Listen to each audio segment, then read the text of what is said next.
బుద్ధి మారడం లేదు.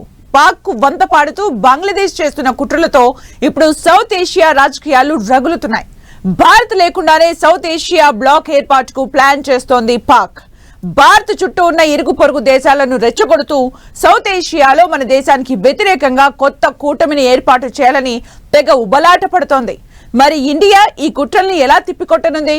పాక్ బంగ్లాదేశ్ దుష్ట పన్నాగానికి ఇరుగు పొరుగు దేశాలు ఏమంటున్నాయి, ఎలా రియాక్ట్ అవుతున్నాయి? బుద్ధి మార్చుకొని పాకిస్తాన్ భారత్ లేకుండానే సౌత్ ఏషియా బ్లాక్ ఏర్పాటుకు ప్లాన్. పాకుకు వంత పాడుతూ చైనా బంగ్లా కుట్రలు. ఇండియా ఈ కుట్రల్ని ఎలా తిప్పికొట్టనుంది? కొంపలో 1,00,000 సంక్షోభ కుంపట్లు రగులుతూ ఉన్న ఆర్థిక వ్యవస్థ దివాలా తీసేసింది. ఒక పక్క ఆహార సంక్షోభం, మరో పక్క తిరగబడుతున్న ప్రజలు, ఇంకో పక్క టెర్రరిజం, ప్రపంచ దేశాల ఒత్తిడులు, ఇలా ఇంట్లోనే సమస్యలు చాలానే ఉన్నా పాక్ బుద్ధి మాత్రం పొరుగు దేశంపై బురద ఎలా చల్లుదామా, పక్కలో బల్లెంలా ఎలా మారుదామా, భారత్ను ఎలా దెబ్బతీద్దామా అనే యావలోనే కాలాన్ని వినియోగిస్తోంది. ఆపరేషన్ సింధూర్తో బుద్ధి తెచ్చుకుంటుందని అనుకుంటే ఇప్పుడు భారత్ చుట్టూ ఉన్న ఇరుగు పొరుగు దేశాలను రెచ్చగొడుతూ సౌత్ ఏషియాలో మన దేశానికి వ్యతిరేకంగా కొత్త కూటమిని ఏర్పాటు చేయాలని తెగ ఉబలాట పడుతోంది. భారత్ లేకుండానే దక్షిణాసియా బ్లాక్ను ముందుకు తీసుకువెళ్లాలని శత విధాలుగా ప్రయత్నాలు చేస్తోంది. పాకిస్తాన్ దక్షిణాసియాలో భారత్ను తప్పించి కొత్త ప్రాంతీయ సంఘాన్ని ఏర్పాటు చేయాలన్న ప్రయత్నాలు జోరుగానే చేస్తోంది. ఈ మధ్య పాక్ డిప్యూటీ ప్రధాని విదేశాంగ మంత్రి ఇషాన్ దార్ ఈ ప్రతిపాదనల్ని ప్రకటించారు. ప్రస్తుతం 8 దేశాలతో సార్క్ ఏర్పాటైంది. ఇండియా, పాకిస్తాన్, బంగ్లాదేశ్, ఆఫ్ఘనిస్తాన్, నేపాల్, భూటాన్, శ్రీలంక, మాల్దీవులు, ఇలా మొత్తం 8 దేశాలతో South Asian Association for Regional Cooperation 1985లోనే ఏర్పాటైంది. దీనికి ప్రత్యామ్నాయంగా ఒక సౌత్ ఏషియా బ్లాక్ ను ఇండియా లేకుండా ఏర్పాటు చేయాలనేది పాకిస్తాన్ కుతంత్రం. ఇప్పటికే పాకిస్తాన్, బంగ్లాదేశ్, చైనాల మధ్య జూన్ 2025లో ట్రైలాటరల్ సహకారాన్ని విస్తరించే ప్రతిపాదన జరిగింది. ఇది సార్క్ కు ప్రత్యామ్నాయంగా పనిచేస్తుందన్న సంకేతాలు పంపుతున్నారు. చైనాలోని కున్మింగ్ లో పాక్, బంగ్లా, చైనా దేశాలు కలిసి పనిచేయాలని ప్రతిపాదన తెచ్చాయి. ఆర్థిక వృద్ధికి సమన్వయం, అంతర్జాతీయ చట్టాల ప్రకారం వివాదాల పరిష్కారం, శాంతి, ఇలా పలు అంశాలపై ఒకరికొకరు సహకరించుకోవాలని తీర్మానించుకున్నాయి. ఇతర సార్క్ దేశాలను కూడా కలుపుకుని వెళ్లేలా చర్చలు చేస్తున్నాయి ఈ 3 దేశాలు. అయితే ఇందులో ఇండియాను మాత్రం మినహాయించాలని చూస్తున్నాయి. పాకిస్తాన్, బంగ్లాదేశ్, చైనా కలిసి ఒక దక్షిణాసియా బ్లాక్ చేసుకుని భారతదేశం లేకుండా ముందరకెళ్దామన్న ఆలోచన ఎంతో దూరం వెళ్ళదు. ముఖ్యంగా ఏమిటంటే అలాంటి బ్లాక్ ఉన్నదా లేకపోయినా భారతదేశానికి ఇంపాక్ట్ ఏం లేదు. ఈవేళ ప్రపంచంలో భారతదేశం పరిస్థితి వేరు. ఆ బ్లాక్లో చిన్న దేశాలు, నేపాల్, భూటాన్, శ్రీలంక ఇలాంటివి ఎవరు జాయిన్ అవ్వరు. తర్వాత ఇమ్మీడియట్గా పరిణామాలు బంగ్లాదేశ్ మీద వస్తాయి. భారతదేశం ఇంకా బంగ్లాదేశ్ మీద యాక్షన్ తీసుకోలేదు. గత సంవత్సరం బట్టి బంగ్లాదేశ్ భారత్కు వ్యతిరేకంగా చేశాయి. ఇవన్నీ జరుగుతున్నాయంటే ముఖ్యంగా మనం ఆలోచించవలసింది చైనా చెయ్య వెనకాల ఉన్నదా, లేకపోతే పాకిస్తాన్ ఒత్తుని మీద ముందరకెళ్తుందా, అది ఆలోచించుకోవాలి. భారత్ను కాదని అతిపెద్ద ఆర్థిక వ్యవస్థ సహకారం లేకుండా సౌత్ ఏషియాలో ప్రత్యేకమైన బ్లాక్ ఏర్పాటు అంటే అది దుస్సాహసమే అవుతుంది. పాక్ భవిష్యత్తును చేజేతులా నాశనం చేసుకునే ప్రయత్నమే అని విశ్లేషకులు చెబుతున్నమాట. కొత్త సౌత్ ఏషియన్ బ్లాక్ లో పాక్ తో పాటు చైనా, బంగ్లాదేశ్, శ్రీలంక, నేపాల్, మాల్దీవులు, భూటాన్ లాంటి దేశాలు ఉండాలన్న ప్రతిపాదనలతో దాయాది దేశం కుట్రలు పన్నుతోంది. ఇండియాను ఎందుకు పక్కన పెడుతున్నాం అనేందుకు ప్రపంచం ముందు, సార్క్ దేశాల ముందు ఒక చచ్చు పుచ్చు కారణాలను చెబుతోంది. తన వాదనల్ని అంగీకరించి తనకు మద్దతుగా ఇండియా లేని సౌత్ ఏషియా బ్లాక్ ను ఏర్పాటు చేసుకుందామని భారత్ ఇరుగు పొరుగు దేశాలకు నూరిపోస్తోంది. ఎప్పుడూ బాంబుల మోతలు, కర్ఫ్యూలతో అల్లకల్లోలంగా కనిపించే పాకిస్తాన్ లో ప్రజలు అభివృద్ధికి నోచుకోవడం లేదు. దీంతో 1971 బంగ్లాదేశ్ విభజన తర్వాత ఇప్పుడు ఆ దేశంలో మరిన్ని ప్రావిన్స్లు ఏర్పాటు చేయాలన్న డిమాండ్లు పెరుగుతున్నాయి. తమకు ప్రత్యేక దేశం కావాలని బలూచిస్తాన్ లాంటి ప్రాంతాలు ఉద్యమిస్తున్నాయి. North West Frontier Province Khyber పఖ్తూన్ఖ్వాగా మారింది.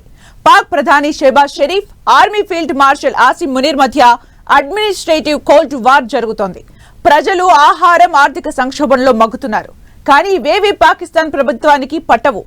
ఆర్థికం, సామాజిక, సాంస్కృతిక ఐక్యత, టెక్నాలజీ, కనెక్టివిటీపై కొత్తగా సౌత్ ఏషియన్ బ్లాక్ ఏర్పాటుకు చకచకా పావులు కదుపుతున్నామంటోంది పాకిస్తాన్. కానీ దీని అసలు కుట్ర వేరే ఉంది.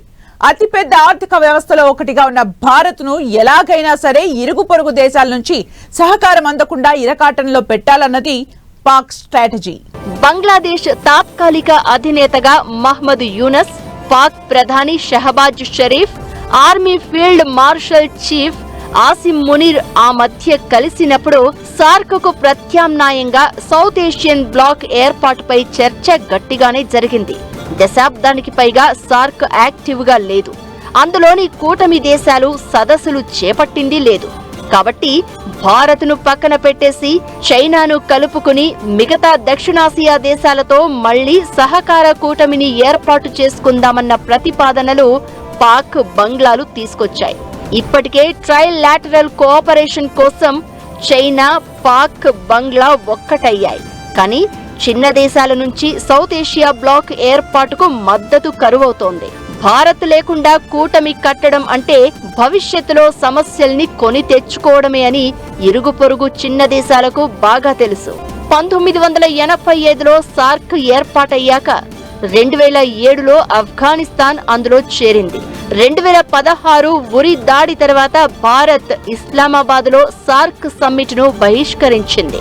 అప్పుడు బంగ్లాదేశ్, భూటాన్, ఆఫ్ఘనిస్తాన్ కూడా ఈ సమ్మిట్ కు హాజరు కాలేదు. అలా సార్క్ మెల్లగా కనుమరుగైంది.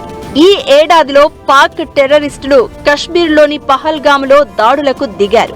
భారత పర్యాటకుల్ని పొట్టన పెట్టుకున్నారు. దీనికి ప్రతీకారంగా ఇండియా ఆపరేషన్ సింధూర్తో పాక్ ఉగ్ర స్థావరాలపై ప్రతి దాడులు చేసింది. పాక్ను కోలుకోలేని విధంగా దెబ్బకొట్టింది. తాలిబన్లను మొదట పెంచి పోషించిన పాక్కు 2021 తర్వాత నుంచి ఎదురు దెబ్బలే తగులుతూ వస్తున్నాయి. అటు ఆఫ్ఘనిస్తాన్ నుంచి పాక్కు సరిహద్దుల్లో ఘర్షణలు తీవ్రమవుతున్నాయి. వాణిజ్యానికి పాక్ మీద ఆధారపడకుండా ఆఫ్ఘాన్కు ఇండియా ప్రత్యామ్నాయ మార్గాల్ని చూపుతోంది. పైగా ఆఫ్ఘాన్లో సంక్షోభ పరిస్థితుల్ని సరిదిద్దేందుకు ఇండియా మానవతా సాయం చేయడంతో పాక్ అగ్గి మీద గుగ్గిలమైంది. దీంతో ఈ రెండు దేశాలు లేకుండా సౌత్ ఏషియా బ్లాక్ ను ఏర్పాటు చేసి తమ పట్టు నిలుపుకోవాలన్న ప్రయత్నం చేస్తోంది పాకిస్తాన్. ప్రపంచం ముందు తాము ఉగ్రవాద బాధిత దేశంగా చెప్పుకుంటూ పబ్బం గడుపుతోంది పాక్. దీన్ని నమ్ముతున్న చైనా, బంగ్లాదేశ్, మాల్దీవులు లాంటి దేశాలు భారత్తో పేచీ పెట్టుకుంటున్నాయి. ఈ ఏడాదిలోనే బంగ్లాదేశ్ రాజకీయ సంక్షోభంతో షేక్ హసీనా పీఎం పదవికి రాజీనామా చేసి ఇండియాలో ఆశ్రయం పొందుతోంది. ఈ పరిణామాలు భారత్, బంగ్లాదేశ్ మధ్య సంబంధాల్ని దెబ్బతీశాయి. 2023-24 మధ్య మాల్దీవులు ఇండియా అవుట్ నినాదాన్ని వినిపించింది. చైనా వెనకుండి మాల్దీవుల్ని రెచ్చగొట్టి భారత్ పై ఉసిగొల్పింది. దీంతో మాల్దీవులు ప్రెసిడెంట్ మహ్మద్ మొయిజు చైనాకు సానుకూలంగా స్పందిస్తూ మన దేశంపై ద్వేషం కక్కే ప్రయత్నం చేశాడు. దీంతో ఇండియా ఒక్కసారిగా తిరగబడింది. మాల్దీవులకు ప్రధానంగా వచ్చే ఆదాయమైన పర్యాటకంపై దెబ్బ కొట్టింది. దీంతో మళ్లీ దారిలోకొచ్చాడు మొయిజు.